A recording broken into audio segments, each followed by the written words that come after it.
Nobody imagined that a simple housekeeper would change the course of that mansion belonging to a mafia boss. That morning, Grace made the riskiest decision of her life. She brought her daughter, an 11-month-old baby, to work. She knew she could be fired if discovered, but she had no choice. What nobody expected was that inside that house of marble and silence, the gesture of a powerful mafia boss would make even the coldest hearts emotional. When Vincent entered the room and caught the scene, his world froze. And in that instant, everything changed. But what he did next, nobody could imagine. Before we begin, subscribe to the channel, leave your like, and hit the bell, because here you experience the most emotional stories on YouTube. And this one will move you. The early morning rain had washed the narrow streets of the rough neighborhood in South Brooklyn where Grace lived. The smell of wet asphalt mixed with the cheap cleaner she'd used to scrub the small apartment the night before. Life gave her no breaks. Since her boyfriend's death in a motorcycle accident, she balanced alone the bills, the overdue rent, and the responsibility of caring for her daughter. That day she found nobody to leave the baby with. The neighbor who sometimes helped had gone to New Jersey. The community daycare in Flatbush was closed. There was no way out. Grace couldn't miss work, not after so many warnings from the estate's head of household, who demanded military-level punctuality. So she dressed her daughter in the prettiest red dress she had, a gift from a church friend in Bed-Stuy, fixed a bow in the girl's curly hair and left. The subway rattled through the tunnels and the baby laughed, clapping her hands, not imagining the tightness in her mother's heart. Grace caressed her daughter's face as if apologizing for putting her at risk. "It's going to be okay, my little one. Mama will take care of you." Crossing through the gates of the Santoro estate in the Hamptons, the contrast was brutal. On one side, the cracked sidewalks of Brooklyn with old brownstones and kids playing stickball. On the other, the modern palace of glass and marble, surrounded by manicured lawns and security guards in dark suits with earpieces. Grace entered through the service entrance as always. Her heart beat fast, hoping nobody would notice the bundle wrapped in a blanket that she carried in her arms. In the kitchen, she set her daughter on the floor and handed her a pot lid to play with. The girl's laughter echoed through the walls, innocent, pure. Grace took a deep breath and began her routine.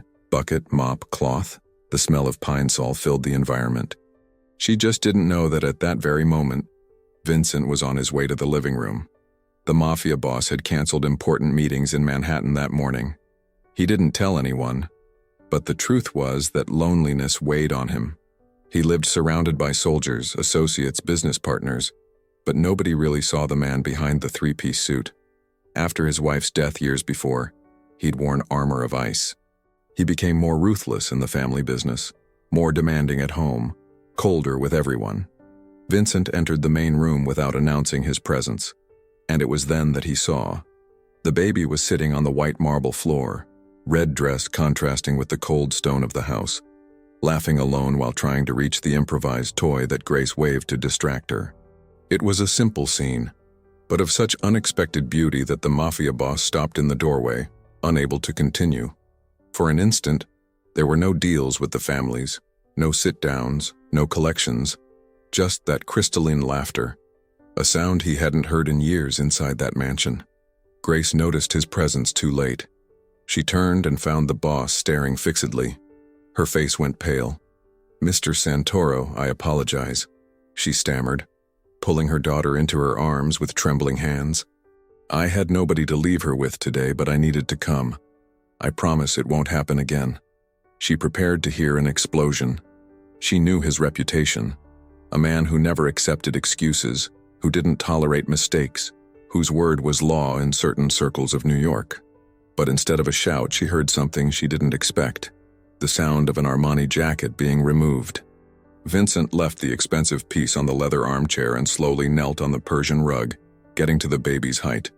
His eyes, previously cold as the East River in winter, softened. He picked up a wooden toy that was nearby and shook it in front of the girl. "Hello, little princess," he said with a deep voice but warmed by a shy smile. "Can I play too?" The baby giggled, extending her little arms toward him. Grace's heart stopped for a second. She never would have imagined seeing that man, head of one of New York's most powerful crime families, feared by made men and civilians alike, kneeling on the floor, smiling at her daughter. Vincent laughed along. A short laugh, almost rusty, but genuine. He felt ridiculous perhaps, but also alive as he hadn't felt in a long time. Grace moved, let a tear escape. She tried to disguise it, wiping quickly with the back of her hand, but he noticed. "What's her name?" he asked without taking his eyes off the child. "Lily," she answered almost in a whisper. "Lily," he repeated as if tasting the flavor of the word. A strong name. The baby clapped, enchanted with the sound of his voice. Vincent laughed again and for an instant forgot everything. He forgot the pain, the mourning, the cold walls of the house. He felt human. Grace, still fearful, murmured, "You're not going to fire me?" Vincent raised his eyes. There was a mixture of firmness and compassion that he rarely showed. "Grace, you were wrong. You shouldn't bring your daughter here without warning." But he paused, looking at Lily. But if her mistake brought this sound back to this house, maybe it's the most beautiful mistake I've ever seen. The phrase hung in the air like a revelation. Grace didn't know if she cried from relief or fear. What did it mean? Would he allow it? Would he help? Or was this just a passing moment of kindness? Vincent stood up, adjusted his jacket again, and said before leaving, "Continue your work. I'll take care of her for a few minutes." Grace's eyes widened. "Sir, you're going to take care of her?" He looked at her seriously, but with a new brightness in his eyes. "It's been a while since I sat on the floor with someone who really matters. I think it was about time." And he crouched down again beside the baby, who clapped and chanted. Grace leaned against the kitchen door, her heart racing. For the first time since she'd started working in that mansion in the Hamptons, she felt that maybe she wasn't invisible. Maybe there was space there for something greater than housekeeping, orders, and silence. Fate had just opened a crack, and although neither of them knew it yet, that small gesture would change not only Grace's life, but also that of the coldest man she'd ever known. The mansion's silence had never been so different. Usually heavy, made of contained steps and short orders, that morning it seemed broken by a child's laughter. Lily, Grace's daughter, clapped with joy while the Mafia boss Vincent shook a small wooden toy in front of her, sitting on the marble floor, as if he were an ordinary man, without power, without soldiers, without a mask. Grace watched from the kitchen door, unable to believe what she saw. With each giggle from her daughter, something inside her warmed, but also confused. It was dangerous to believe in that gesture. She knew Vincent had a reputation for being cold, merciless, incapable of letting anyone cross the wall he'd erected around himself since his wife's death. Why then, at that moment, did he seem so human? Lily leaned her body forward, almost crawling toward his lap. Vincent moved forward and secured her firmly, but with a delicacy that surprised even himself. The smell of baby lotion and powder filled his chest with memories he thought buried. For years he'd refused any approach with children, family gatherings in Little Italy, or situations that might remind him of his loss. But now this little girl in a red dress was there, without asking permission, tearing off a piece of his armor. "Ah, you have small hands but immense power," he murmured, looking into her eyes. Lily laughed and grabbed his finger as if agreeing. Grace took a step as if she could rescue her daughter from that powerful lap, but stopped. There was tenderness in Vincent's gaze. It wasn't a disguise. It wasn't obligation. It was real. For the first time since she'd started working at the estate, Grace saw something she never imagined existed: vulnerability in the man who seemed unbreakable. "Sir, I can take her if it's better," she said, trying to sound confident, though her voice trembled. Vincent raised his gaze to her but didn't return the child, just stroked Lily's hair and responded calmly, "She's fine here." He paused, as if thinking twice before continuing. "You know, Grace, it's been a long time since this house heard laughter like this." Her heart raced. She'd never heard the boss pronounce her name so directly, so personally. The feeling was that suddenly she wasn't just the invisible housekeeper who cleaned the Italian marble floors, she was someone who existed. Lily, oblivious to the tensions, extended her little arms toward what was furthest, the gold Rolex on Vincent's wrist. He smiled sideways, shaking his head. "Already has good taste, little one," he said, letting her touch the watch under his supervision. "This watch was my grandfather's. Brought it over from Sicily." I never thought I'd leave it in anyone's hands. But you seem worthy." Grace held her breath. The man she knew was incapable of sharing any personal object, much less a family heirloom from the old country. Something was changing before her eyes, and it scared her as much as it moved her. She approached, leaving the door behind. Her hands were damp with sweat. Her heart pulsed as if it would escape her chest. "Sir, I didn't want to cause any trouble. I brought my daughter because I had nobody to leave her with. I have no family who can help." Her voice caught, but she swallowed her tears. "If you want to punish me, I accept, but don't blame her."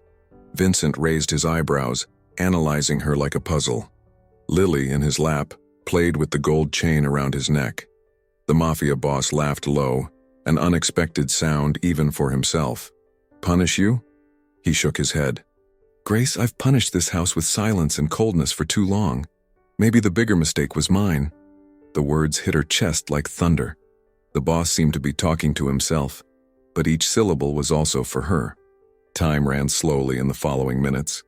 Grace went back to cleaning what she could, but her eyes didn't unstick from the scene. The man many in New York described as merciless was sitting on the floor, distracted with her daughter, as if all the rest of the world had ceased to exist. The news, however, wouldn't take long to circulate. On the upper floor, Margaret, the mansion's head housekeeper, was passing through the corridors when she heard the childish laughter. Intrigued, she descended some steps and stopped at a distance, watching the room. She almost dropped the silver tray she carried. Seeing Vincent with a child in his lap was something she never imagined. Frightened and curious, she backed behind the staircase, breathing deeply. She needed to decide whether or not to tell the other employees. Deep down, she feared this was a brief exception and that the blame would end up falling on Grace. Meanwhile, Vincent lifted Lily above his head as if the girl were light as air. His wide smile filled the space, and Grace, watching from afar, felt a mixture of pride and vulnerability. Pride in seeing her daughter awaken something nobody else had managed. Vulnerability in knowing that at any moment, everything could crumble. "Lily," he said slowly, savoring the name again. "You don't even imagine what you're doing here." The clock advanced and the morning passed. Lily, tired from playing, fell asleep in Vincent's arms. He placed her on the white leather sofa, adjusted the blanket Grace brought, and remained there sitting beside her, watching the small chest rise and fall in the rhythm of breathing.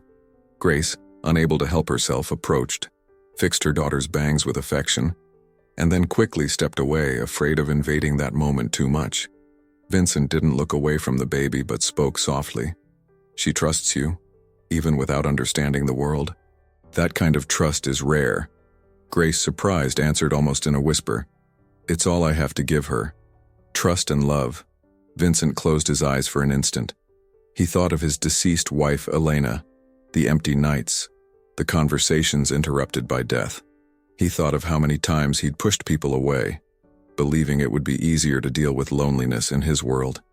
Opening his eyes, he realized something in him was no longer the same. The day continued with tasks, but the house seemed different. Grace cleaned the corridors, but every time she passed near the room, she saw Vincent looking at Lily with an almost paternal interest. With each pause, his eyes crossed hers, and a new silence was born.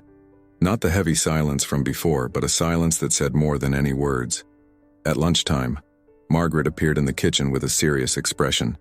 "Grace," she called in a low tone, "I need to talk to you." The housekeeper's heart raced. The head housekeeper led her to the corner, away from curious ears. "I know you brought your daughter. I saw it myself." Margaret's voice had more concern than anger. "You know you can be fired for this." Grace lowered her head. "I had no alternative. If you want to report me, I understand." Margaret took a deep breath, wringing her hands. "I won't say anything. Not yet. But stay alert. Miss Victoria will arrive soon from the city, and if she finds out, nothing can prevent trouble." Grace swallowed hard. She knew Victoria's reputation. Vincent's fiancée, a Manhattan socialite with impeccable posture, always ready to protect the family's image. If she found out, she'd make a scandal of it. She returned to work in silence, but inside, fear grew. At the same time, she couldn't ignore what she'd just witnessed. Vincent seemed like another man around her daughter. That gesture, however small, had already messed with the mansion's structures. In the afternoon, Vincent was called to an urgent call about business in the Bronx. Grace took the opportunity to collect her daughter, who was sleeping again. She carried her in her arms to the kitchen, where the window's soft light illuminated the baby's peaceful face. She sat on a stool, and for a few minutes, forgot the cleaning supplies. She just looked at Lily, grateful that day hadn't turned into disaster. But fate seemed to want to play. Vincent entered through the kitchen door silently and found the scene. Grace cradling her daughter, singing softly an old gospel hymn. Her voice was soft, in tune, full of emotion. He stopped in the doorway, remembering Elena singing something similar at their Brighton Beach apartment years ago. His chest tightened. He approached without thinking. "You sing well," he said softly. Grace startled, almost dropping her daughter from her lap. "Sir, I'm sorry, don't apologize for that." His voice was hoarse. It's been a while since this house had music. His eyes met hers, and something hung suspended between the two. It wasn't just boss and employee, it wasn't just the cold mafia boss and the humble housekeeper from Brooklyn. It was something deeper, as if both were recognizing hidden wounds. Lily stirred in her mother's lap, pulling a strand of her hair. Grace smiled, and Vincent, without wanting to, smiled too. In that instant, Grace understood. His gesture hadn't been fleeting. Something was changing. And Vincent, in turn, realized that the wall he'd erected for years was beginning to crack. With each of Lily's laughs, with each shy look from Grace, the cold lost strength. A gesture that seemed small, a mafia boss crouching down to play with a baby, was slowly disarming the hardest man in New York, and nobody inside that house imagined how far this would take them. The afternoon had fallen over the Hamptons estate like a heavy curtain. The sun filtered through the enormous floor-to-ceiling windows, reflecting on the Carrara marble and creating an almost unreal atmosphere. For Grace, the day that began with fear was transforming into something unthinkable. Her daughter had drawn laughter from the most feared man she'd ever known, but deep down she knew that every second of that miracle could cost dearly. Vincent had withdrawn to his study after witnessing Grace singing to Lily. His heart, once armored, now seemed like a battlefield. He tried to concentrate on ledgers and business reports, but his eyes always returned to the door, as if expecting to hear the baby's laughter again. That simple sound had more force than any deal with the 5 families. Meanwhile, in the corridors, other eyes watched. The mansion, though silent, was made of echoes of footsteps, whispers, and glances. The scene of the boss playing with the housekeeper's daughter was no longer a secret. Margaret, the head housekeeper, hadn't resisted and commented to the cook, who in turn let a word slip to the groundskeeper.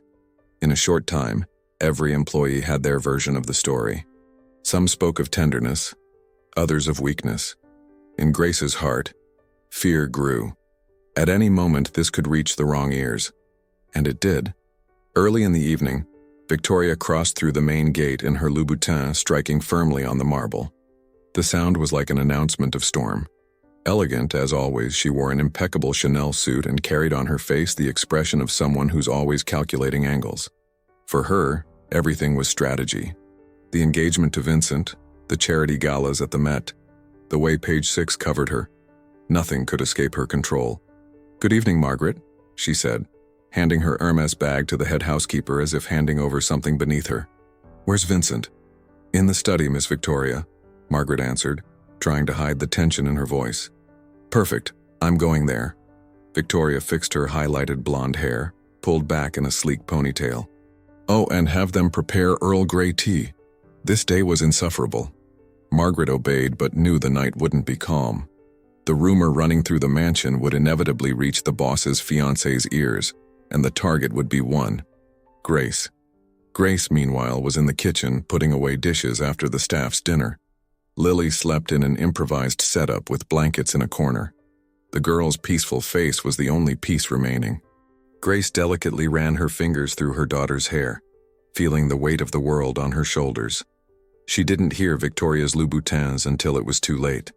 "What an interesting scene," said the cold, cutting voice. Grace turned quickly, swallowing hard. Victoria stood in the doorway, eyes fixed on the sleeping baby. "It's your daughter, isn't it?" she asked without smiling. "Yes, ma'am." Grace adjusted her cleaning apron, embarrassed. "I brought her because I had nobody to leave her with today." Victoria took a step forward, her heel clicking on the tile. She leaned over the improvised setup and watched Lily sleep. The silence lasted seconds that seemed like hours. Finally, she raised her eyes and fired. "I hope you know how serious this is. Employees who don't know how to separate work from personal life don't usually last long here." Grace tried to explain, but her voice failed. "I had no choice." "There's always a choice," Victoria cut. "And bringing a child into this house isn't just irresponsible, it's inappropriate." The words weighed in the air. Victoria adjusted her purse on her shoulder and left, leaving a trail of Chanel No. 5 and veiled threat. Later, at the intimate dinner between Vincent and Victoria in the formal dining room, the tension grew. The table could seat 12, but only 2 places were set with Waterford Crystal. The Mafia boss was distracted, swirling Chianti without drinking it. Victoria noticed, as always. "You seem distant," she commented, cutting the filet mignon with surgical precision. "It was a different day." "Ah, yes, I heard some rumors from Margaret." She set down her fork, blue eyes fixed on him. "They say you were playing with a child." Vincent raised his eyebrows. "And since when is playing with a child a problem?" "It wouldn't be if it were yours. But from what I understand, it's the daughter of an employee, that new housekeeper from Brooklyn." Victoria leaned forward. "This doesn't look good, Vincent. The image we've cultivated together doesn't match this type of scene." He took a deep breath, trying to stay calm. "The image I have of myself may need to change." Victoria arched her perfectly shaped eyebrows, surprised by the boldness. "Don't be naive. I won't allow this woman to take advantage of you." Vincent set down his silverware with enough force to make the crystal ring. "Enough, Victoria. Don't talk about her that way." The silence that followed was dense. Victoria pressed her lips but didn't insist. She just smiled coldly and returned to her plate, but inside she was already planning the next move. The next morning, Grace noticed the different looks. Some employees stared at her with pity, others with disapproval. Whispers arose when she passed through the corridors with her daughter in her arms. She felt judged, as if she'd committed an unforgivable sin. Entering the main hall to clean, she found 2 maids whispering near a Baroque mirror. When they noticed her presence, they pretended to dust the frame. But one of them couldn't resist and said in a low tone, "She thinks she can get special treatment by bringing her kid around." Grace squeezed the cleaning cloth between her fingers, her face flushing with shame. She wanted to respond, but had no strength. She knew that in that place her voice was worth little. Vincent appeared suddenly from the study, noticed the atmosphere but said nothing at the time, just watched Grace continue her work in silence, with dignity. Later, he discreetly called her to the terrace overlooking the pool. "Don't pay attention to the talk, they don't understand." "But they're right, sir. I was wrong. I brought my daughter here without permission. What they call a mistake, I call courage. You did what you needed to protect Lily." He looked at her firmly. "And I respect that." The words touched Grace deeply. For the first time, she felt that someone saw in her more than the function she performed. Meanwhile, Victoria was moving behind the scenes. She talked to Margaret, pressured other employees, planted seeds of doubt. Little by little, the mansion's environment filled with tension. Grace was seen sometimes as a victim, sometimes as an opportunist. Every look cast at her was a judgment, but what nobody expected was that Lily herself would be the catalyst for truth. On a gray afternoon during an impromptu gathering in the main room, Victoria tried to expose Grace in front of the senior staff. "This house needs order," she said, raising her voice. "And order doesn't include children running through the corridors like it's some kind of daycare. Grace should set an example, but she brought her daughter as if this were public housing. This is unacceptable." Eyes fell on the housekeeper. Grace trembled, holding the baby in her arms. Lily, frightened by the sharp tone of voice, began to cry. Grace tried to calm her, but Victoria seized the moment. "Look at that." She pointed with a manicured nail. "Even the child realizes how absurd it is to be here." Vincent stood up immediately. Silence fell over the room like a sheet. "Enough, Victoria." His voice was firm, cold as a January wind off the Atlantic. "You speak as if you run this house, but I'm the one who makes the rules here, and I say Lily has as much right to be here as any of us." The shock was palpable. Grace brought her hand to her mouth, incredulous. Lily, as if understanding the shift in energy, stopped crying and grabbed Vincent's finger. The Mafia boss looked at everyone without backing down. "If anyone here believes a child's laughter is a threat, Maybe the problem isn't with Grace. Maybe it's with people who forgot what it means to be human. Nobody dared respond. Victoria kept her chin raised, but her eyes shone with cold fury. In that instant, the judgment of the looks turned against her. Grace left the room with her daughter in her arms, trembling legs. She met Margaret in the corridor, who discreetly squeezed her hand. "I shouldn't say this, but you've won an ally worth more than all of us together." Grace smiled with relief, but knew this was just the beginning. Victoria wouldn't give up so easily. The looks would still follow her for a long time, but inside her, a flame was igniting. The certainty that behind the cold Mafia boss was a man willing to defend her. And this discovery changed everything. Night came to the Hamptons estate with muted lighting, as if the designer sconces had been dimmed to chase away ghosts. Dinner had ended early. The usual associates from the city didn't come, and that in itself said a lot about Vincent's mood. After defending her in front of the staff, he didn't make speeches, didn't demand gratitude, didn't close the subject with threats. He just went to the study with firm steps, like someone holding a decision still unnamed. Grace stayed in the kitchen washing the last Wedgwood plate until the porcelain gleamed. Warm water ran through her fingers and took with it some of the tiredness. In the corner, in an improvised setup with soft blankets, Lily slept on her back, arms open, the red dress now covered by a thin receiving blanket. With each breath, the baby made a tiny sound, sweet, as if conversing with angels. Margaret entered without noise, set down the linen towel on the granite counter, and approached Lily with a contained smile. "I've seen a lot in these corridors over 20 years, she said quietly, but today was different. Grace dried her hands on her apron. "Is everything okay?" "It is for now." Margaret looked at the young woman with new respect. "He stood up for you in front of Victoria." The whole house felt it. The housekeeper thought of Victoria. The Louboutins on the marble, the ice-blue eyes, the veiled warning, the room full of judgment.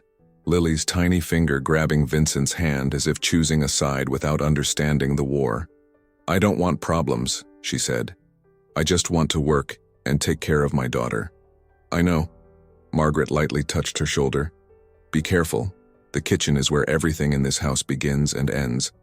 It's where the valuable things are kept and where secrets hide."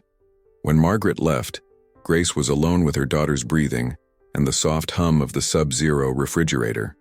The mansion's kitchen was another kind of temple.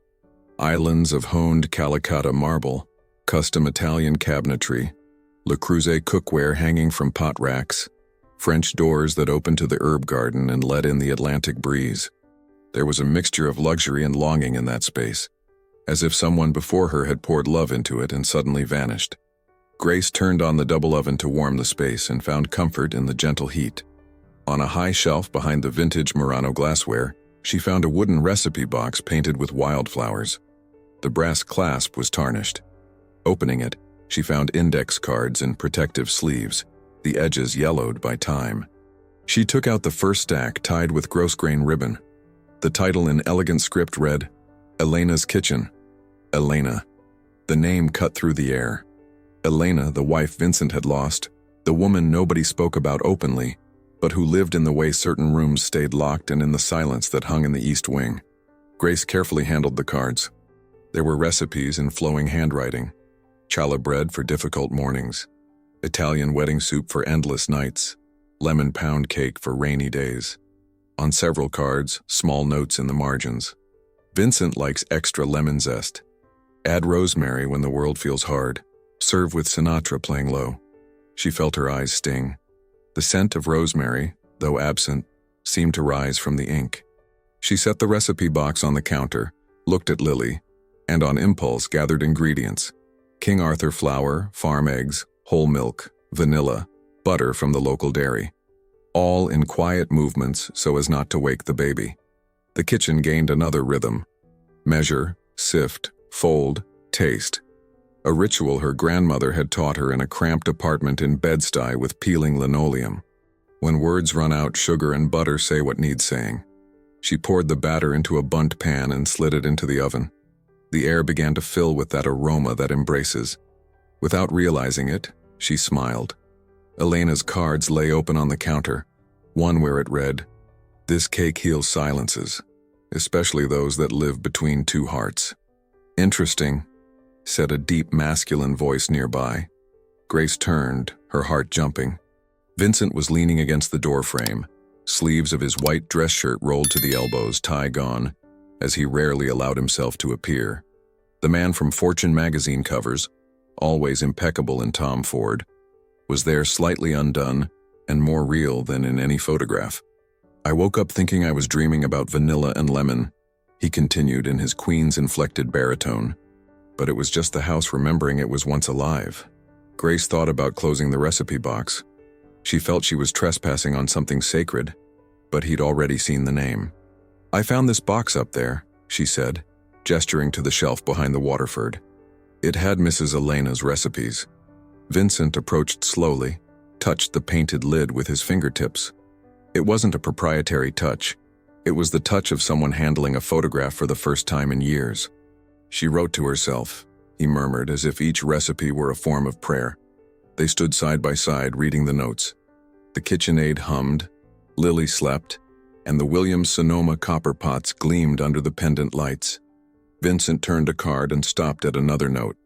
When silence weighs heavy, slice the cake while warm and share without ceremony. He inhaled deeply, as if the memory carried physical weight. For an instant, Grace thought about stepping back, giving space to the grief of a man who'd lost. But something kept her there. Perhaps the fact that for the first time he didn't seem like a boss from the underworld. He was just a man facing a memory. "May I?" she asked, already reaching for 2 Bernardaud cups. "You may," he answered, surprised by his own response. While the cake baked, Grace prepared coffee in the La Marzocco espresso machine. The rich aroma rose and mingled with the sweetness filling the oven.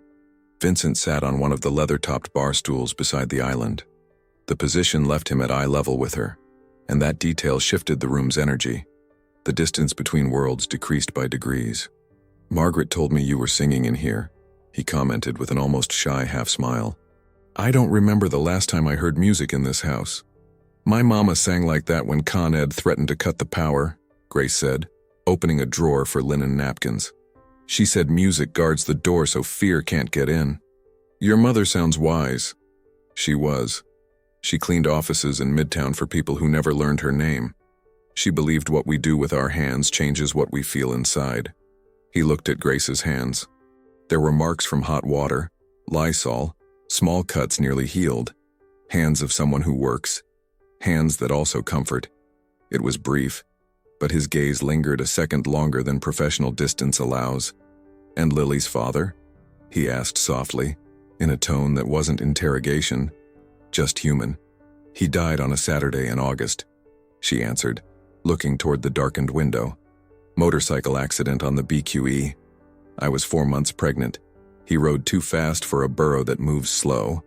Made promises he couldn't keep." She smiled without bitterness. "I learned not to hate fate, just to work around it." Vincent nodded gravely. He ran his hand through his salt and pepper hair, as if organizing thoughts. The oven timer chimed. The cake had risen golden and fragrant. Grace removed the pan, inverted it onto a crystal cake stand, let the steam rise like sweet incense, cut 2 generous slices, and placed one before him on Limoges china. The warmth radiated through the porcelain. He took a bite, closed his eyes, and for an instant he wasn't the head of a crime family. He was a man in a kitchen, tasting a time he thought was buried forever. "It's the same," he whispered without meaning to speak aloud. "No," she corrected with a gentle smile. "There's something of yours in this. I can't explain it." "There's Lily in it," Grace said. "Everything I do now passes through her." Vincent set down the plate, studied the young woman's face. There was a calm there he envied, a strength that didn't come from violence, territory, or power. It came from a child sleeping in a corner and from a woman who knew how to make a cake rise. "You know Victoria won't accept this," he warned without harshness. "The house, the staff, the social circles, everyone loves a scandal." "Scandals scare me," she admitted, "but nothing scares me more than going back to Brooklyn without a job and without hope. So I stay. As long as you'll have me, I stay." He leaned his forearms on the counter. That went through him too directly. "Have you?" he repeated. I'm the one in your debt for still being here." Grace felt warmth rise to her cheeks. She returned her gaze to Lily, who slept. The baby moved her lips as if tasting dreams. Silently, the mother gave thanks. The kitchen door swung open. Victoria appeared with fresh makeup and a Burberry coat that looked like armor. Her Dior perfume arrived before words. "What a touching scene," she said without warmth. The head of the Santoro family having coffee and everyday china in the kitchen, with the housekeeper who treats this estate like subsidized housing. Vincent didn't stand, didn't apologize, didn't hide the pound cake. "Want a slice?" he asked evenly. "I want respect for boundaries," Victoria returned, ice in every syllable. "I warned you, Vincent. This will cost you. The board, the associates, the families in the city, everyone's watching and everyone remembers weakness. What happens in my house isn't business," he said with a calm that cut deeper than anger. "And if one day it becomes an issue, it'll be for something worth defending. Like playing house with a housekeeper and her baby because you're having some kind of midlife crisis?" The way she wielded the words had edges. Grace took a deep breath to keep from responding.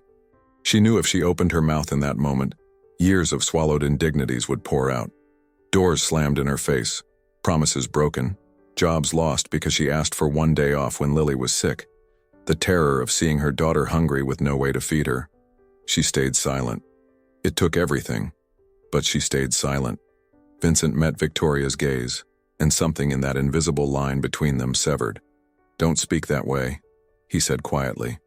"Not here, not anywhere. You're not protecting anything. You're attacking what's left of humanity in this house." Victoria tilted her head as if calculating distance to target. "Are you falling for her?" she asked bluntly, turning it into ammunition. "Is that what this is?" Silence cleaved the kitchen in two. Grace felt her knees weaken. Vincent could have denied it with outrage, laughed it off, dismissed the question entirely. Instead, he simply breathed. "I'm remembering how to feel," he answered. "And that changes everything. How I do business, how I treat the people who work for me, what I want when I wake up in the morning. If you see that as weakness, then we're strangers who happen to share a calendar." Victoria opened and closed her hands, unable to find a place to land her fury. She was accustomed to winning. Seeing Vincent unmoved from that position burned through her calculations. "The families will hear about this," she threatened. "Let them meet at Rouse if they want," he said calmly. "This is my kitchen. The only law here is whoever knows how to turn on the oven, and today, that's not you." Victoria spun on her Louboutins and left. Her heels lost some of their authority crossing the threshold but still marked the floor. When the sound faded, the kitchen breathed.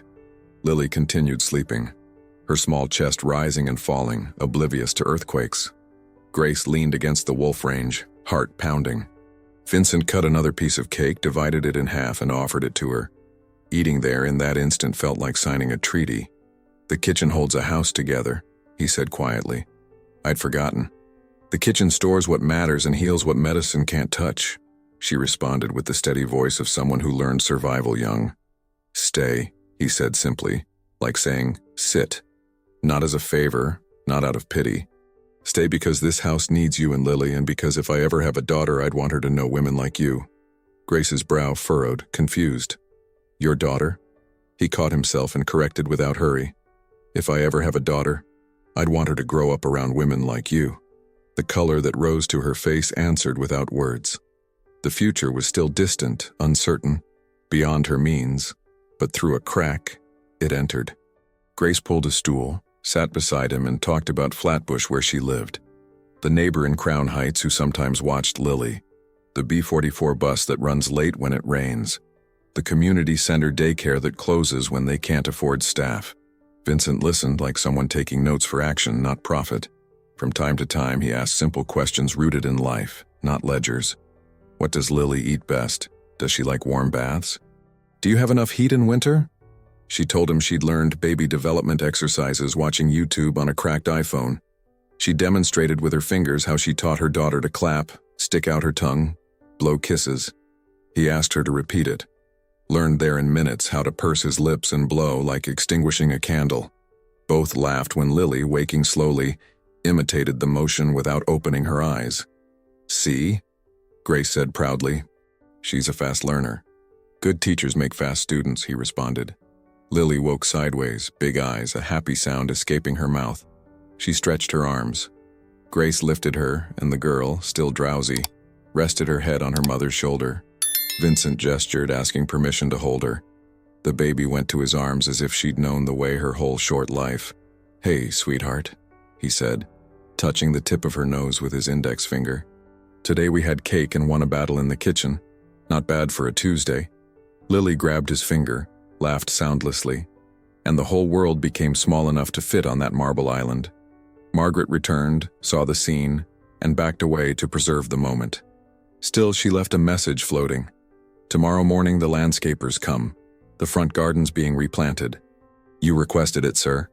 Vincent looked at her distracted and only then remembered that on impulse he'd called the grounds company earlier. He'd asked them to plant lavender and rosemary, scents that belong to homes where people actually live. The hours passed. When Grace noticed the time, she gathered things, changed Lily, put Elena's recipe box back on the shelf, and closed it with care. "May I copy a couple of these recipes?" she asked, almost afraid. "I promise I'll return them." "No need to copy," he said. "The box stays where it's always been, and now you know where to find it." She swallowed hard. That sounded like shared access. A key without metal. Before leaving, Grace took a clean cloth and left on the counter 3 slices of cake wrapped in parchment. One for Margaret, another for Dorothy the cook, and a smaller one with a note. "For whoever needs warmth inside." She turned off the lights except for the oven light, which stayed on like a vigil candle. She passed through the corridor with Lily in her arms, and suddenly felt something behind. Not a threat, a presence. She turned. In the shadows near the Caravaggio in the hall, Victoria's silhouette appeared cut by a sliver of light from the library. Vincent's fiancée said nothing, didn't smile, just watched the mother and child disappearing down the service hall. Then she pulled out her iPhone and typed a message that would shape the coming days. "Schedule emergency call with our PR team. We need to control this narrative immediately." Outside, the garden didn't have lavender yet, but the air already felt lighter. The next morning, very early, the sound of shovels breaking earth woke the house. Grace was brewing coffee when the head groundskeeper appeared at the French doors, Met's cap on his head, hands full of seedlings. Vincent came behind, crisp white Oxford, no jacket. "It's going to look good," he said, gesturing to the beds. "The house needs the smell of growing things. The house needs living people." Grace corrected, smiling. He held her gaze a second too long for 2 worlds still learning to coexist. Then he adjusted his cuffs and turned to the garden as if accepting without admitting. Lily babbled something that sounded like ma. Grace pressed her daughter to her chest, surprised. Vincent heard and turned immediately. She said it," the mother confirmed with shining eyes. "Or almost. To me, she said it." He laughed genuinely, with the clean joy of someone finding something precious they didn't know was missing. The kitchen filled with the smell of Starbucks beans and something more. Possibility. The good kind that doesn't threaten, that welcomes. In the doorway, Elena's recipe box remained on the shelf, steady like a lighthouse that knows the way home. And while the landscaping crew worked the soil, Grace understood that there was a greater renovation happening inside those walls, without contractors, without blueprints, without permits.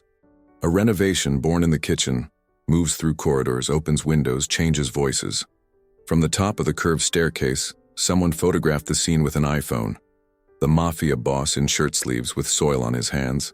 The housekeeper in a work dress holding her daughter trying to form words, and the kitchen behind them glowing, as if the heart of the house had woken sideways. Whoever took the photo gained enough courage to choose a side, and whoever received it in the staff's private WhatsApp group responded with a praying hands emoji. Not everyone, but some. Sometimes that's how revolutions that never make the New York Post begin. Vincent returned to the kitchen with a sprig of rosemary, placed it on the counter, and drafted an invitation that wasn't quite a proposal, but was no longer just courtesy. "Tonight," he said, "if you're willing, we stay here together. Me, you, Lily, Margaret, Dorothy. We make a simple dinner, family style, no business associates, no formality. Just people who believe this house can be a home. What do you think?" Grace held back the smile that threatened to escape. smoothed Lily's hair and nodded. "I think the kitchen would like that." He took a deep breath, in love with an idea that fits around a table. From down the hall, an email notification chimed on Vincent's phone. Sender: Santoro Industries Communications. Subject: Media Inquiry. Rumor regarding child at estate. He closed the device with his thumb and slipped it in his pocket, as if telling himself there was still time to decide what mattered. He looked at Grace, at Lily, at the sprig of rosemary. Then he opened Elena's recipe box to the card for baked ziti for cold nights and smiled. There were secrets in the kitchen, some written in elegant script, others made of scent, of cake, of baby laughter. And a new one was being born, that certain houses only find their soul when someone lights the oven and chooses to stay. The simple dinner in the kitchen, meant to mark a beginning, brought a different energy to the mansion. There was minestrone steaming in Le Creuset pots, golden baked ziti, and slices of the lemon cake Grace had made the day before. Margaret smiled while helping set the farmhouse table. Dorothy hummed Motown softly, and even the groundskeeper appeared to leave fresh rosemary sprigs on the windowsill. It was as if the house was breathing again. Lily, in her mother's lap, tried to clap to the rhythm of the improvised music. Vincent watched her with a rare smile, almost shy but full of warmth. He wasn't the man who sat down with capos in Little Italy. He was just someone discovering he still knew how to laugh around a table. But outside the kitchen, there were calculating eyes. Not everyone welcomed the change. The next day, Victoria arrived earlier than usual.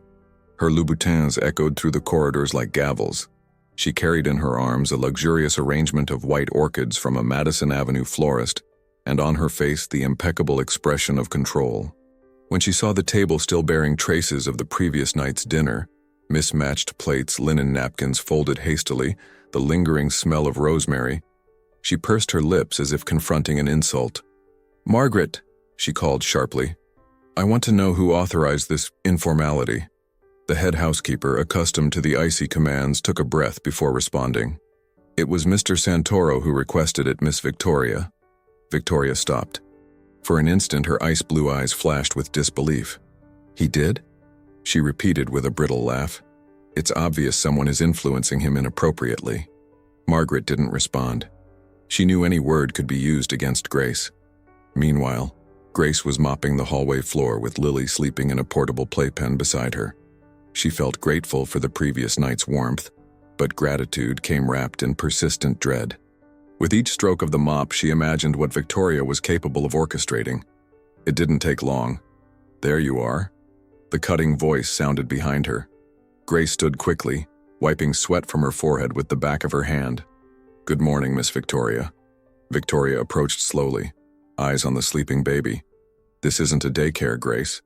The word came loaded with contempt. "You've overstepped badly.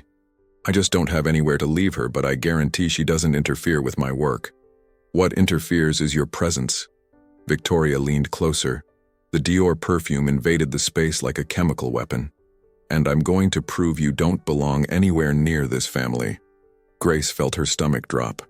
She gripped the mop handle as if it were an anchor. Victoria's opportunity came a few days later. A piece from Vincent's personal collection, a family signet ring kept in a small safe in the library, went missing. The news spread like wildfire. Employees whispered in corners, and tension filled the air like static before a storm. Victoria didn't waste time. She gathered key staff in the main room and spoke loud enough for all to hear. "I always said it was inappropriate to bring outsiders into the intimate spaces of this estate. Now we have proof of why." Margaret tried to interject. "Miss Victoria, nobody here would do such a thing. We've served the Santoro family for decades." Victoria raised a manicured hand. "Nobody except the person who arrived recently and has already caused disruption." Eyes turned to Grace, who stood holding Lily in her arms. Her face went ashen. "Are you accusing me?" she asked, voice barely audible. "Who else would have motive?" Victoria fixed her with a prosecutorial stare. "Who else desperately needs money?" The room fell deathly silent. Grace pressed her daughter to her chest, heart hammering. "I've never stolen anything in my life. I live by my work, by the little I have." Victoria advanced like a predator, certain of the kill. "Then you won't object if I request a search of your personal belongings." Grace felt the floor tilt beneath her. She had nothing to hide. But the humiliation was designed to destroy. "This isn't right," she whispered.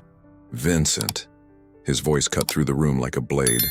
He'd arrived drawn by the commotion and now stood before the assembly, expression dark. "What the hell is happening here?" Victoria was quick. "Your family's ring has disappeared. I was explaining to the staff that we need to identify who's responsible." "And you decided to accuse someone?" he asked, already reading the room. "I simply indicated the most logical possibility," Victoria said, gesturing toward Grace. "She's new to the household. She brought her child into private areas, and we all know she's financially desperate." Vincent's jaw clenched. The room's silence felt like it could shatter glass. Grace, tears threatening to spill, tried to defend herself. "Mr. Santoro, I swear on my daughter's life I would never touch anything that wasn't mine." Lily, sensing the tension, began to cry. The sound cut through the room like a siren. Grace rocked her frantically. Vincent took a long breath, looking from the baby to the faces of his staff. Many looked uncomfortable. Some, unfortunately, seemed swayed by Victoria's poison. "There will be no search," he said with finality. "I don't authorize that kind of degradation in my house." Victoria stepped forward, outraged. "You can't simply ignore this, Vincent." "Can't I?" he responded. "I can and I will, until someone presents actual evidence. Nobody will be accused based on speculation." The staff dispersed in uncomfortable silence. Victoria remained motionless, eyes blazing. Grace stayed rooted to the spot, embracing her daughter, unsure whether she cried from relief or despair. That night, Grace locked herself in the small room off the kitchen that served as staff quarters. Lily slept pressed against her, but the mother's heart found no rest. The injustice of being accused weighed heavier than any physical exhaustion. She remembered other times life had cornered her. The previous employer at a Park Avenue apartment who'd insinuated theft when jewelry was merely misplaced. The landlord in Crown Heights who'd spread lies to justify eviction. Even family members who'd seen her as a burden. Now inside the mansion that provided her livelihood, she faced the same presumption of guilt. Silent tears fell. She kissed her daughter's forehead and promised herself she wouldn't let anyone destroy the small dignity she still possessed. The next morning, Vincent called her to his study. Grace entered hesitantly, Lily in her arms. The environment was imposing. Floor-to-ceiling bookshelves, heavy drapes, a massive desk where countless deals had been brokered. "Sit down, Grace," he said, indicating the leather chair opposite. She obeyed, pulse racing. "I know yesterday's accusation was painful." He rested his arms on the mahogany surface. "I want you to know I believe you completely." Her eyes filled with tears. "Thank you, sir. But what does it matter if everyone else believes otherwise? Time reveals truth." He looked at Lily, who was making soft baby sounds. "Meanwhile, I won't allow you to be disrespected in my house." "And Miss Victoria?" Vincent sighed, running a hand through his graying hair. "She's used to having more say than she should, but this is my home, not hers." Grace lowered her face, emotional. "I just want to work. I don't want to cause conflict." "You're not causing conflict," he said firmly. "You're causing change, and change always makes people uncomfortable." For several seconds they sat in silence, just the sound of Lily's gentle coos. That afternoon, the mystery resolved itself unexpectedly. The head groundskeeper found the ring near a rosebed, apparently dropped when Victoria had been cutting flowers during a garden party. He brought it directly to Vincent. Vincent held the signet ring between his fingers and closed his eyes. Then he summoned Victoria to the study.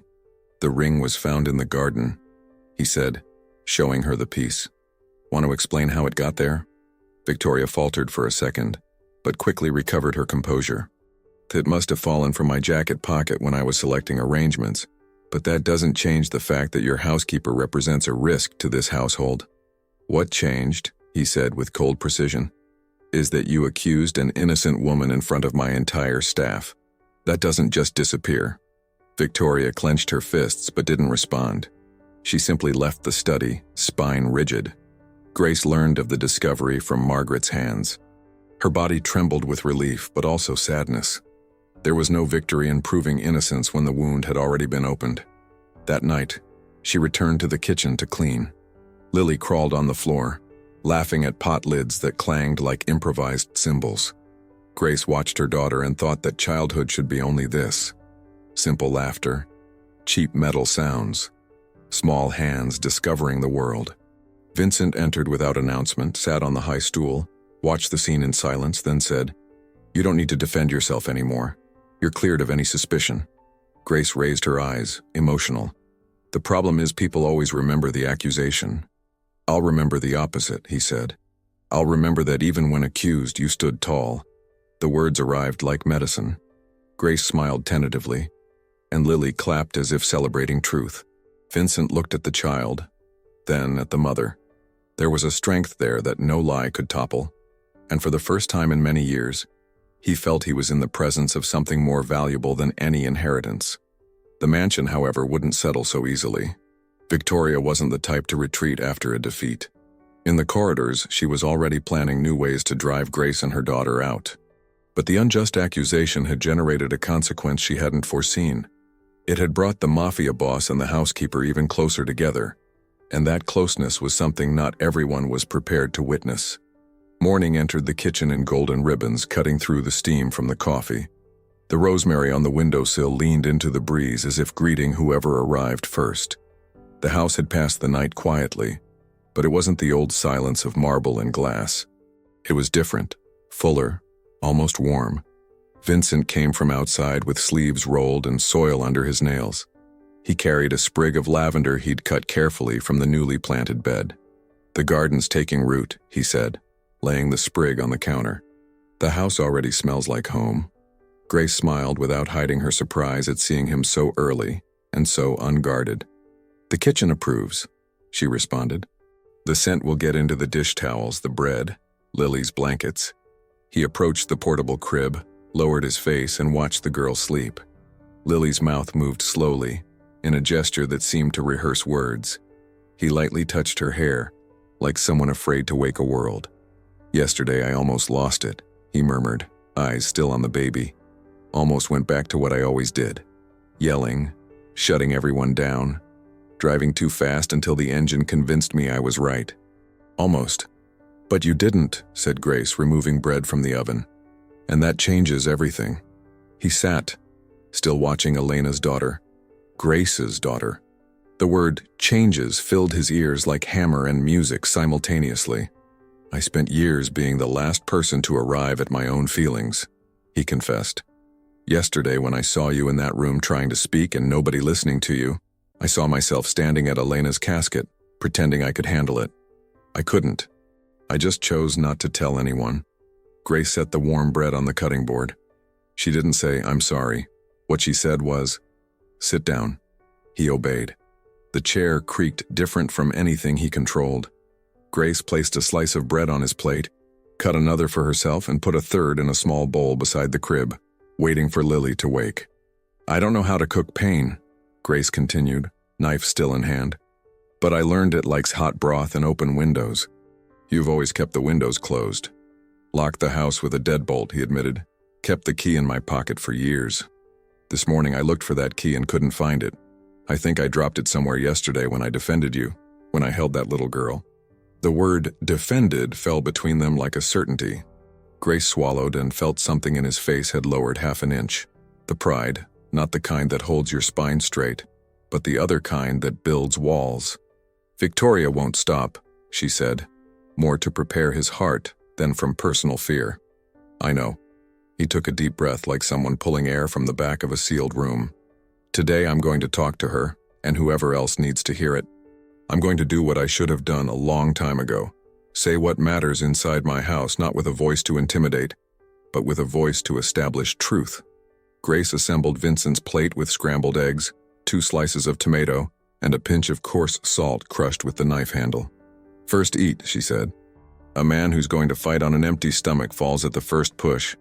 He laughed short, picked up the fork, tasted the eggs, and looked back at Lily, who was now stretching in the crib, opening one eye then the other, as if premiering the morning. "I want to ask you 2 things," he said, still without looking at Grace. "First, that you forgive me for the day of the accusation, for not shutting it down before it started. Second, that you let me fix what I broke in how I run my house." "The first is already done," she responded without pause. The second, I can help you with. He raised his eyes. In that phrase was acceptance and partnership, two things he'd been afraid to request. Lily woke sideways and extended her arms, asking to be held.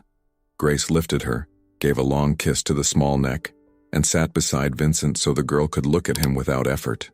The baby made a sound that resembled dada, and enchanted he responded with the same sound, pursing his lips like an obedient student in a language class. She likes to repeat, said Grace, proud. Sometimes before sleep I whisper the names of things she touched during the day, bread, water, floor, arms. Then one day suddenly she says one of them in her own way. Arms is easy, he joked, adjusting his position to receive the girl. With your permission. Grace placed Lily in his lap.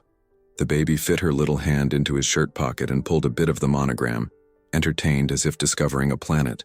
The laugh Vincent released had nothing of executive. It had early morning, it had stove, it had backyard. Margaret appeared in the doorway carrying a manila folder. Mr. Santoro, she warned, with the manner of someone treading carefully. PR sent the media clips. Some columnists are already asking about a child at the estate. Grace held her breath. He didn't reach for the folder immediately. He opened it, scanned the printed headlines and the small paragraph a society blog had published full of insinuation. Then he set the papers on the counter, rested his forearm on the marble, and only then looked at Margaret. Tell them the child has a name, Lily, and that in my house nobody hides a child's name. Margaret breathed like someone receiving unexpected water. Yes, sir. And Margaret? He continued before she could leave. We're going to prepare the back room, the one that became storage. I want it turned into a rest space for employees' children. Soft rug, comfortable chair, a crib. If this house fits in my salary, it fits the children of those who keep the house standing. Margaret blinked twice to hold back emotion and left with quickened steps. Grace stood staring at him with the wooden spoon suspended in air. That kind of decision changes many people's lives, she said quietly. Yesterday they accused me of being led by a housekeeper. He responded with a half-smile. If that's what they call someone who knows the way, I don't mind following. Lily slapped her hand on the counter in approval. Grace laughed, and without announcing it, reached into her apron pocket until she found a pen. She pulled a napkin and drew a rectangle. Restroom. She sketched a low window for light to enter at children's height. A shelf with cloth books, a space for strollers, and a nursing chair. He leaned over the drawing like a boy, asking questions of someone who wants to execute today. What if we add a lamp with warm light, he suggested. And a basket of donated toys, sanitized, she added. And a sign on the door with the name Nap Time Room, with a teddy bear drawn by someone on staff. Done, he said, tapping his index finger lightly on the napkin. His phone vibrated in his pocket. It was Victoria. He looked at the screen and set the device on the counter face down. Going to answer? Asked Grace without accusation. I'm going to call her here for a conversation, he responded. Where things happen. Victoria arrived with an impeccable face and eyes calculating. She entered the kitchen like someone stepping onto a stage she considers beneath her station. She found Grace in an apron and Vincent without a jacket, holding Lily in his lap. The picture wasn't what she expected. We need to talk, she fired, dispensing with greetings. We do, he responded without raising his voice. Sit, please. She hesitated a second but sat on the high stool, crossed her legs, set her Birkin in her lap, and kept her chin elevated. The press is asking questions, the board members are concerned, and you're offering the society pages the image of a man undone by a baby, she said coldly. I spent years building a wall around you. You're tearing it all down with an apron and a playpen. I spent years behind that wall, he returned calmly. And on the other side I discovered I'd become a wall myself. I prefer to be a door. You think that's poetic? Victoria cut, slicing the air. But the market doesn't think so. We need an official statement. The child belongs to an employee, and the organization assumes no responsibility for unauthorized presences in private spaces. Something like that. Vincent sighed, tired of scripts that don't include people. My house isn't private spaces in legal jargon, he said.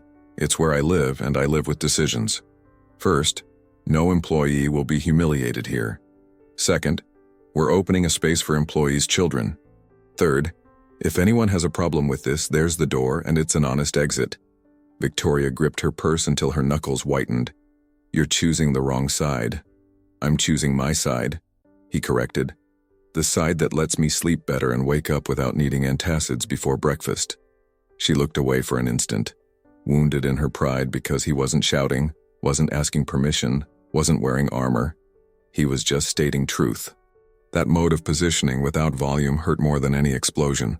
There was nowhere for her to sink claws. Then make your statement, she said, standing. Just don't ask me to applaud. I'm not asking for applause, Victoria, he responded, standing as well, Lily in his arms. I'm asking for basic decency. And today, you didn't show it. She turned her face and left. The sound of Louboutin's lost force halfway down the corridor. Lily went back to playing with his shirt monogram. Grace released the breath she'd been holding since the first, "We need to talk." The kitchen slowly recomposed itself. She's going to retaliate, Grace warned. Let her retaliate where she's paid to do it, he said, running his fingers along the girl's cheek. In here the rules have changed. News of the naptime room spread faster than any gossip. The maintenance man who did repairs appeared with a tape measure. The laundry woman raised her hand and said she had extra cloth books. Dorothy, emotional, promised to embroider the sign. Margaret came through with a list. Outlet covers, cabinet locks, non-slip rug. Within 2 hours, the back room looked like a happy construction site. Vincent went in and out several times, carrying boxes, moving furniture, actually sweating. In the middle of the rush, he stopped to drink water and saw Grace laughing at something Lily was doing with a wooden spoon. The image held his step. He leaned against the doorframe unnoticed for a moment and stayed there, watching from the best seat the most precious thing his house had displayed in years: belonging. If you stand there too long, they'll hand you a duster, Grace teased when she noticed. I'll take it, he responded, laughing. But you'll also have to teach me Ba Ba Black Sheep. I sing Golden Rosemary, he returned, displaying the sprig from his back pocket like a teenager with a flower behind his ear. I want to see that. He hummed low, voice cracking on notes and landing on affection. Lily clapped. Grace snapped the dish towel against her thigh like marking rhythm, and the afternoon dissolved in that simple refrain that crosses generations. Between one box and another, Vincent realized he wasn't afraid of looking foolish. He was afraid he'd waited so long to get here. By day's end, Grace needed to go to Flatbush to handle Lily's enrollment at the community daycare. He offered to drive them, not in the official car with tinted windows, but in his personal car, window down, arm out, radio low. Grace hesitated, worried about attention. He insisted with ease. I want to see where you're talking about when you say the bus breaks down in the rain. She smiled without pretense, agreed. The drive showed the city unfiltered, the corner with empanada carts, the cracked sidewalk, the lot where kids played pickup basketball with a milk crate as a hoop. Lily slept during the ride, and Grace pointed out one by one the landmarks of her daily journey. The newsstand that sells Metro cards, the woman with the corn cart who always gives an extra ear, the man who fixes shoes in his doorway. You know the map of people, Vincent observed without empty praise. People maps don't have GPS, she joked. The daycare was closed for lack of staff. The tired coordinator promised a spot in 2 weeks, maybe less, depending on the city. Grace thanked without complaint. At the gate, a mother recognized Grace, looked Vincent up and down, and asked if he was family. He responded simply, "Friend." The word entered Grace's ear gently. Friend. A word she'd always considered a luxury. On the return, they stopped at a bodega. Vincent wanted to push the shopping cart. He'd never stood at the diaper aisle comparing sizes with his index finger. Grace chose the cheapest pack and, without thinking, put it back when she saw the price. He picked up the better package and put it in the cart. She opened her mouth to protest. He said simply, "Consider it an investment in sleep." "Whose?" she asked, laughing. "Everyone's." At checkout, the clerk, not recognizing him, tallied the items and commented that her neighbor's daughter was also named Lily. Vincent responded that it was a name that gives a house a foundation.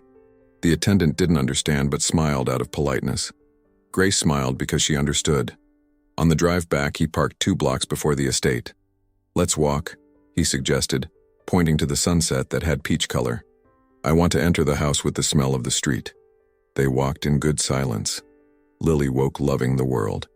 When the gate opened, the groundskeeper waved with the hose in hand. The laundry girl nodded with a sung good evening, and the house accepted all three without ceremony. That night, the kitchen became a living room. The nap-time room already had carpet, a borrowed crib, and an improvised mobile with ribbons and paper shapes. Lily was the first to inaugurate it, reaching her hand to touch a blue circle, enchanted with the movement. Margaret took a photo with her phone and, before sending it to anyone, put her hands to her mouth, emotional. "This here is the size of a country," said the head housekeeper with the sincerity of someone who's seen more checks than gestures. Dorothy brought a pot of fubá porridge. Vincent tasted, approved, and asked for the recipe. She responded that porridge recipes aren't written down. They're passed from spoon to spoon, from arm to arm, until the texture is right. He raised his spoon like a trophy. Grace watched everything and felt her whole body rest from within. It wasn't just his defense in the room, or the announcement of the children's space. It was a man who'd unlearned coming home early, and now didn't want to leave. A man who asked questions, who carried boxes, who laughed when he got the lyrics wrong. When everyone dispersed, only the low light from the lamp atop the refrigerator remained. Grace was putting away the last cups when Vincent approached without sound. He stopped close enough for her to smell the end-of-day soap. "I need to tell you something," he spoke with a clear voice without shield. "I thought I'd never want to open space in my chest again. Life convinced me that love was something you file away so it won't hurt. Then you came in with that girl and put the whole file in the middle of the table. I tried to put it back in order but couldn't, and I don't want to anymore." Grace held the cup with both hands. Her heart began beating in her fingers. "You're saying that—" "I'm saying I feel something I can't measure on a spreadsheet," he completed, honest. "And I find myself imagining the shape of your life when you're not here. He breathed, searching for the word that wasn't exaggeration or omission. "I want to walk with you, not fix you." She set the cup down slowly, like placing a delicate vase. She didn't run, didn't dramatize, didn't fall into his arms. She just held his gaze with the same firmness she'd used to hold the entire house together during difficult days. "I don't know how to live magazine cover romances," she said. "I know how to wake early, take the subway, do math in a notebook. I know how to sing to calm a baby and how to change a shower heating element. If this is make-believe, I can't do it. But if it's walking for real with stumbles and soup, I can try." He smiled with relief, like someone realizing he didn't need poetry. He needed ground. "Walking for real. And with Lily in my arms," she completed, glancing at the crib where her daughter slept. "With Lily in my arms," he repeated. They stayed in silence. The good silence, full of things said. He didn't advance, didn't ask for a kiss, didn't skip steps. He just extended his hand open in the space between them. Grace placed her hand on his. One person's skin grew accustomed to the other's, like reuniting with temperature. The phone vibrated on the counter. A message from Margaret. A photo leaked on Pereira's blog. "You appear with the baby in your arms in the garden. Nasty comments. Want me to remove the links?" Vincent read, raised his gaze to Grace, and showed the screen. She took a deep breath, held his hand tighter, and asked, "Don't delete it." "Let me see." The photo was beautiful, without filter. Him in a light shirt with hands dirty from soil. Lily laughing with her tongue out, the lavender sprig in his pocket. The text beside it threw barbs. "Boss distracted playing while board awaits position." In the comments, some insults, some jokes, some timid defenses. "What do you want to do?" he asked. "I'll tell you what I don't want to do," she responded, raising her chin. "I don't want to shrink or hide my daughter like she's a mistake. The rest we face together." He nodded, picked up the phone, and responded to Margaret. "Don't remove it. Tomorrow I'll speak. Today I'm having dinner with my house." When he sent it, he breathed with relief that seemed new. Grace squeezed his hand again, and from somewhere, the mobile in the nap-time room spun with wind entering through the window, making shadows dance on the tile. In the room, the clock struck 9 times. Each chime seemed like a step the two climbed without rushing. The kitchen around them stored the scene the way it stores scents for a long time. In the corridor, hurried steps. Margaret appeared in the doorway, slightly breathless, phone in hand. Excuse the interruption, but I think you need to see this. She brought the screen closer. Another site had published the same photo, but with a different caption. Who is the woman who taught the boss to sit on the floor? The comments this time brought questions less crude, and a handful of people asking to know Lily's name.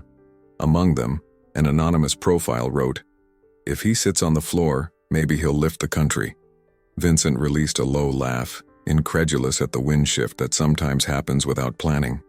Grace looked at Lily, then at him. "We don't control the world's mouth," she said, "but we control what we cook for it." Then tomorrow morning, he decided with tranquil conviction, we serve coffee with an answer, no aggression, no apology. Just what is? What is? She asked, testing his courage. That people live here, he responded simply. And people have names. He approached the crib, bent down, touched his lips to Lily's forehead and whispered, "Good night, Lily." The girl sighed, her little hand opening and closing in air, like holding a dream. Grace leaned her shoulder against his and stayed. Outside, the city continued being a city. Inside, a man with pride too large to fit in boardrooms learned to fit in a kitchen, and for the first time in years, he didn't feel he was missing anything. On the counter, the napkin with the drawing of the restroom had a new notation written by him. Small table for drawing. Sign with 3 initials, V, G, and L. Morning was born with the smell of bread, coffee, and lavender. The light entering through the kitchen window seemed new, less cold, more domestic. Vincent opened his laptop on the marble counter, at the height where Elena's recipe box used to rest at night. Grace, in an apron, gently combed Lily's curls, who was chewing a wooden spoon like it was a trumpet. Margaret prepared cups. Dorothy lit the oven to bake an orange cake. The house had the sound of home. "Ready to write?" asked Grace, coming closer. "You said you wanted to speak today." "I want to, but I don't want to speak alone," he responded, cursor blinking on screen like breathing. "Yesterday I promised I'd serve coffee with an answer. It'll be from here, the way we lived these days." He typed slowly, consulting his heart more than the keyboard. "My name is Vincent Santoro. The photo circulating is real. This child's name is Lily, and she's the daughter of Grace, a member of this household. My kitchen has been a place of reunion and work. We've opened a space for the children of those who care for what's mine. If you want to know the reason, it's simple. People live here, people have names, and a good house makes room for the names of those who sustain it." He stopped, read silently, like tasting batter before baking. Grace leaned her shoulder against his without ceremony. There was no more formal distance at the counter where his world broke and mixed. "It's clear," she said. "No thorns, no fear. One thing's missing," Vincent added. "A photo that doesn't look like a display window, the nap time room." Margaret was already ready. She took her phone to the back room, where the new rug embraced footsteps. The crib received warm light, and the mobile of ribbons spun slowly. A photograph without filter, just truth. In the image, Lily stretched her hand toward a blue triangle, and in the background shelves displayed cloth books, a donated rag doll, and a sign hung by satin ribbon. "Nap time room, V, G, L. Perfect," said Grace, smiling with her eyes. Vincent published it. Not through PR, not via cold statement, from a kitchen counter to the world. The response gained the soundtrack of spoons hitting mugs, child's laughter, hurried steps of those with things to do, and pride in doing them. Comments began arriving. Some criticized, others doubted, but many opened space for a rare kind of agreement. "This is what I expect from a powerful house. If he learned in the kitchen, maybe he'll bring it to business." Lily, welcome by name. "There'll be noise," Margaret warned, not hiding the brightness in her eyes. "But the right kind of noise exists too." "We can handle it," responded Grace, placing a slice of still warm cake on Vincent's plate. "Eat. Today's a long day. Long as a board meeting." That afternoon, the 8th floor conference room received ties, suits, projections. Victoria arrived punctual, posture like a mast, sharpened speech. On the screen, internet screenshots. The kitchen photo projected large beside the title, "Domestic Directional Change Impacts Corporate Image." Vincent let them speak, took notes, listened to complaints about reputation, risks, cautious shareholders. When they asked for his word, his voice came firm, unhurried. I don't confuse house and company. I understood you can't manage them with opposite principles. Today I said my house makes room for the names of those who sustain it. Tomorrow I'll say the same about the company. Our headquarters will also have a space for those without public daycare spots. Small, pilot, but real. Not because it generates clicks, because it's right. The CFO tried to cut with numbers. Victoria reminded him of timelines and headlines. Vincent responded with an open spreadsheet and an extra column. Cost of dehumanizing. The room laughed sideways, but the laughter withered when he presented retention metrics, reduced sick days, and productivity data from environments supporting families. Margaret, invited as a listener to speak about daily operations, testified in few phrases. When the house fits in the hands of those who clean it, everything stays in place, even the clock. Victoria didn't miss the opening. The problem isn't the restroom. The problem is the president being photographed with a child in his lap. The image is vulnerable. I prefer vulnerability to indifference, Vincent cut without raising his tone. Note it in the minutes. If the image that'll remain of me is a man holding a child while planting lavender, I accept it. The board went silent for a long second. The meeting ended without applause, but with less resistance than he'd imagined. In the corridor, while directors dispersed, Victoria accompanied him with quick steps. You're really going to trade a solid marriage for a kitchen that smells like cake? Vincent stopped, not from lack of urgency, but from respect for the history of two adults who'd tried to walk together and discovered different paths. I'm going to choose the place where my voice doesn't have to fake what it feels. And I won't humiliate you. But what I feel doesn't fit anymore in the mold we agreed on. So it's over. She said it flatly. It's over, he confirmed, without fanfare, without debt. I hope you find someone for whom your walls still make sense. Mine fell. Victoria raised her chin, held back tears with the force of someone who doesn't allow surrender in front of anyone, turned her back and left. The elevator closed its doors like a curtain. Vincent stood looking at the empty corridor for an instant, then reached for his phone. A message to Grace. Coming home early. Save me a piece of cake. The response arrived with a photo. Lily lying on the naptime room rug, hand closed in a confident fist. Grace's caption said, "She took a brave nap. We did too." He laughed genuinely, with the clean joy of finding gold in the yard. The kitchen was filled with the smell of coffee and something more, expectation. The good kind that doesn't cut, that embraces. At the doorway, Elena's recipe box remained in its place, steady like a lighthouse that knows the paths. And while the landscaping team worked the earth, Grace understood there was a greater work happening inside those walls, without contractors, without blueprints, without schedules. A work born in the kitchen, crosses corridors, opens windows, redecorates voices. From the top of the stairs, someone photographed the scene with their phone. The Mafia boss in a light shirt with soil-stained hands, the housekeeper in a blue apron holding her daughter trying to say a word, and the kitchen behind them glowing, as if the house's heart had woken sideways. Whoever took the photo gained enough courage to choose a side, and whoever received it in the employees' silent group responded with a praying hands emoji. Not everyone, but some. Sometimes that's how revolutions that don't fit in newspapers begin.